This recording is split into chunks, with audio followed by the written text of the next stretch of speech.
Il était une fois un pauvre meunier qui avait hérité de son père un chat. Le meunier regardait son chat désolé. « Mon pauvre Matou, que faire?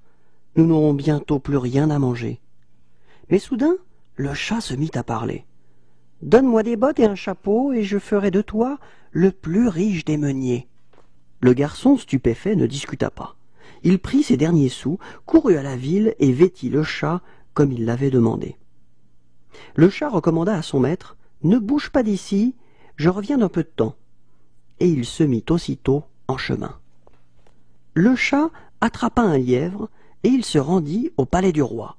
« Sire, dit-il, voici un cadeau de mon maître, le marquis de Carabas. »« Comme c'est aimable à lui !» s'exclama le roi ravi. Puis il ordonna au cuisinier qu'on lui fît un civet pour le souper.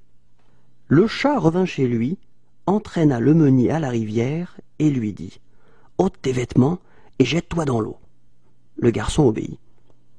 Juste à ce moment, le carrosse du roi passa. Le chat se mit à crier « Au secours, au secours, mon maître le marquis de Carabas se noie !» Le roi ordonna de secourir le marquis. Le chat murmura « Alors qu'il se baignait, on a volé à mon maître tous ses habits. »« Qu'on donne à ce gentilhomme mon meilleur pourpoint, » dit le roi.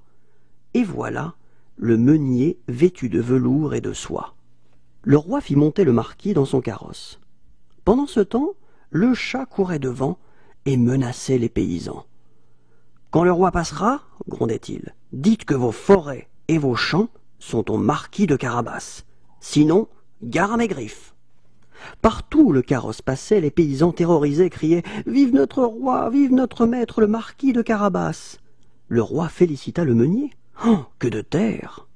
Vous êtes après moi le plus riche du pays !» Et la princesse lui sourit. Toutes ces richesses étaient en vérité à un ogre aussi bête que méchant.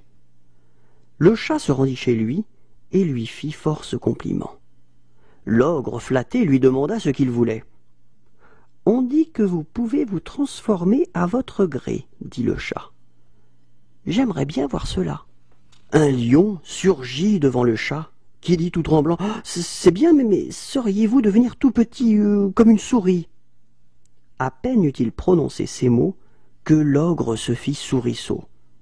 Le chat bondit et croqua l'imprudent d'un seul coup de dent.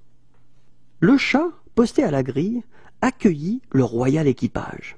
« Avez-vous fait bon voyage? Bienvenue chez le marquis de Carabas. » Le roi et la princesse furent émerveillés par le splendide palais. Prenant la princesse par la main, le meunier lui fit tout visiter. Puis le meunier emmena ses invités dans la salle à manger, et là, ils dégustèrent le délicieux souper préparé par le chat. Le roi déclara « Cher marquis, vous avez du bien, et ma fille vous trouve à son goût. Si vous la voulez, je vous donne sa main. » Le meunier accepta. Le roi invita tous les gens du pays. La fête dura 3 jours entiers. Jamais mariage ne fut si réussi. Le marquis de Carabas et sa princesse eurent beaucoup d'enfants. Ils vécurent heureux très longtemps.